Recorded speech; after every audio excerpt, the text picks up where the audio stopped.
Hi, எப்படி இருக்கீங்க எல்லோரும்? இன்றைக்கி இந்த வீடியோவில் சீஸி சிக்கன் ட்ரம்ஸ்டிக் எப்படி பண்ணலாம் அப்படின்றத பார்க்கலாம். ஃபர்ஸ்ட் ஒரு பாத்திரம் எடுத்துக்கோங்க. நான் இன்றைக்கி 2 சிக்கன் ட்ரம்ஸ்டிக் பீசஸ் யூஸ் பண்ண போகிறேன். ஸோ அந்த 2 சிக்கன் பீசஸ் வேகிற அளவுக்கு தேவையான தண்ணியை மட்டும் நான் எடுத்துக்கிறேன். இந்த சிக்கனை இந்த தண்ணியில் ஆட் பண்ணுறதுக்கு முன்னாடி சிக்கன் பீசஸில் ஸ்லிட் போட்டுக்கோங்க. ஸோ சீக்கிரமாக குக் ஆகிடும்.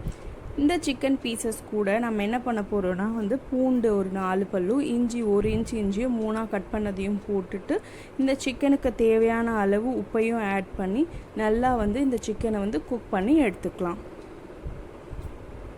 இந்த சிக்கன் நல்லா குக் ஆன அப்புறம் தண்ணியிலேருந்து எடுத்துட்டு அந்த பூண்டையும் இஞ்சியும் சேர்த்து எடுத்துடுவோம். அந்த தண்ணியை மட்டும் நீங்கள் வேறு ஏதாவது டிஷ் பண்ண போகிறீங்க அன்றைக்கி அப்படின்னா அதுக்கு யூஸ் பண்ணிக்கலாம்.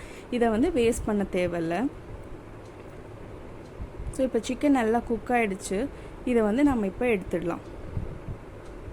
ஸோ ஒரு பவுல் எடுத்துக்கோங்க. அந்த பவுலில் இந்த சிக்கன் பீசஸில் இருக்கிற ஃப்ளஷையும் போனையும் தனியாக ரிமூவ் பண்ணி எடுத்துக்கலாம். அந்த போனை அப்படியே வச்சுக்கோங்க. லாஸ்ட் ஸ்டெப்பில் அந்த போனை யூஸ் பண்ணி தான் நம்ம சீல் பண்ணி அதை ஃப்ரை பண்ண போகிறோம். ஸோ சிக்கன் பீசஸில் இருக்கிற அந்த ஃப்ளஷை மட்டும் இப்போ தனியாக எடுத்துக்கலாம்.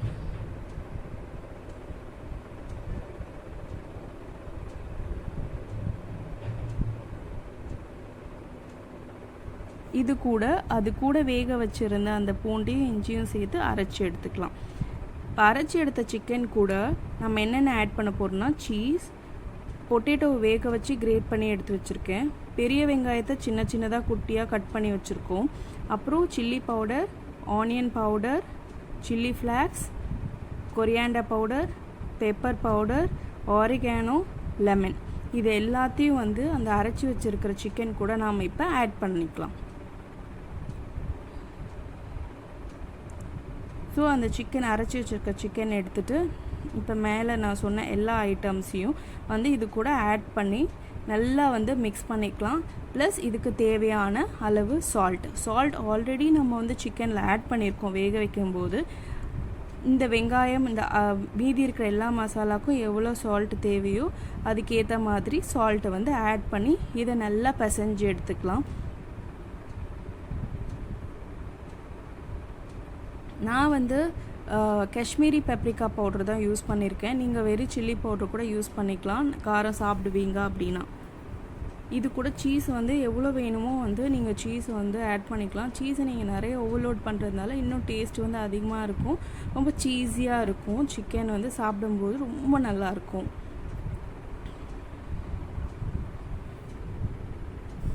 ஸோ இது எல்லாத்தையும் நல்லா மிக்ஸ் பண்ணி எடுத்துக்கலாம்.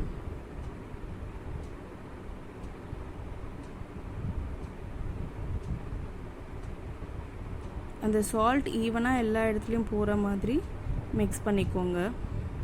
மிக்ஸ் பண்ணிவிட்டு லாஸ்ட்டாக லெமன் ஜூஸ் ஆட் பண்ணி இன்னொரு வாட்டி மிக்ஸ் பண்ணி எடுத்துக்கலாம். ஸோ இதை டைரெக்டாக அப்படியே நம்ம தட்டி லைக் கையிலே ரவுண்ட் பால்ஸ் மாதிரி தட்டி கட்லெட் மாதிரியும் பண்ணிக்கலாம். இன்றைக்கி நம்ம ட்ரம்ஸ்டிக் அப்படி பண்ண போகிறோன்றதுனால அந்த போனை யூஸ் பண்ணி இதை அதில் சீல் பண்ணி நம்ம ஃப்ரை பண்ணி எடுக்க போகிறோம். நெக்ஸ்ட்டு இது ரெடியான அப்புறம் இந்த மசாலா, அந்த சிக்கன் அண்ட் எல்லா மசாலாவையும் நம்ம பெரட்டி வச்சுருக்கோம்ல, இதை எடுத்து கையில் நல்லா ஸ்ப்ரெட் பண்ணிக்கோங்க. நெக்ஸ்ட்டு நம்ம எவ்வளோ சீஸ் வேணுமோ அவ்வளோ சீஸை இதுக்குள்ளே லோட் பண்ணிக்கலாம். லோட் பண்ணிவிட்டு நம்ம தனியாக எடுத்து வச்சுருக்கிற அந்த எலும்பு இருக்குல்ல, அந்த போன் பார்ட், அதை நடுவில் வச்சு இந்த சிக்கனை ஃபுல்லுத்தையும் சீல் பண்ணிடுறோம். அந்த போனை ஃபுல்லுத்தையும் இந்த மசாலா அண்ட் சீஸோடு சேர்த்து நம்ம இப்போ சீல் பண்ணிட போகிறோம்.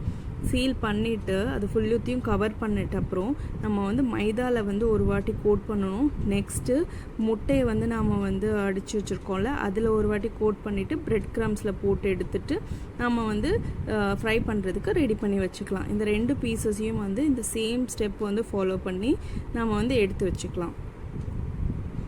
ஸோ இப்போ மைதாவில் நான் கோட் பண்ணிக்கிறேன். மைதா மாவில் கோட் பண்ணிட்ட அப்புறம் முட்டையில் லைட்டாக சால்ட் போட்டிருக்கேன். நீங்கள் வேணால் அதுலேயுமே சில்லி பவுடர் ஆட் பண்ணிக்கலாம். ஆட் பண்ணிவிட்டு இந்த மாதிரி கோட் பண்ணிக்கலாம். Next coating bread crumbs. உங்கள்கிட்ட ரெடிமேட் பிரெட் க்ரம்ஸ் இருந்தாலும் ஓகே, இல்லைனா ப்ரெட்டை ரோஸ்ட் பண்ணி பிரெட் க்ரம்ஸ் மாதிரி போட்டுக்கலாம். ஈவனாக எல்லா சைடுமே அது வர மாதிரி இந்த மாதிரி பிரெட் க்ரம்ஸ் போட்டுக்கலாம். சேம் ப்ராசஸ் செகண்ட் ட்ரம்ஸ்டிக்குமே வந்து நான் ஃபாலோ பண்ணி எடுத்து வச்சுக்கிறேன். நான் வந்து இதை காலையிலே ரெடி பண்ணி ஃப்ரிட்ஜில் வச்சுக்கிட்டேன். ஈவினிங் ஸ்நாக்ஸுக்கு இதை வந்து நான் ப்ரிப்பேர் பண்ணினேன்.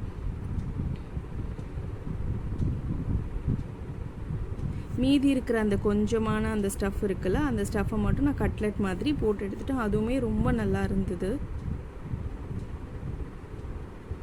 ஸோ எக்கில் டிப் பண்ணிவிட்டு நெக்ஸ்ட்டு பிரெட் க்ரம்ஸில் டிப் பண்ணிவிட்டு ஒரு கோட்டிங் கொடுத்துட்டு அதை எடுத்து வச்சுக்கலாம்.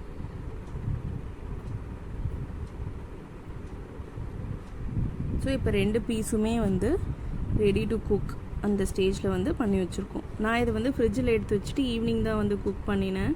ஸோ நான் ஃப்ரிட்ஜில் ப்ரிசர்வ் பண்ணதை எடுத்து இப்போ வச்சுருக்கேன். இதை எடுத்து நான் ஆயில் வந்து ஹீட் பண்ணி அதில் ஃப்ரை பண்ணி எடுத்துக்கிட்டேன்.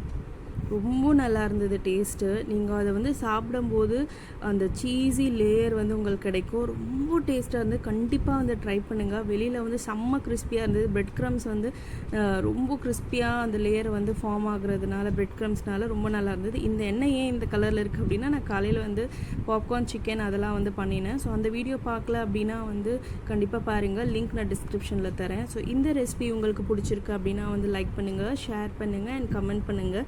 மறக்காமல் ட்ரை பண்ணுங்கள் இதை. தேங்க்யூ, பாய்.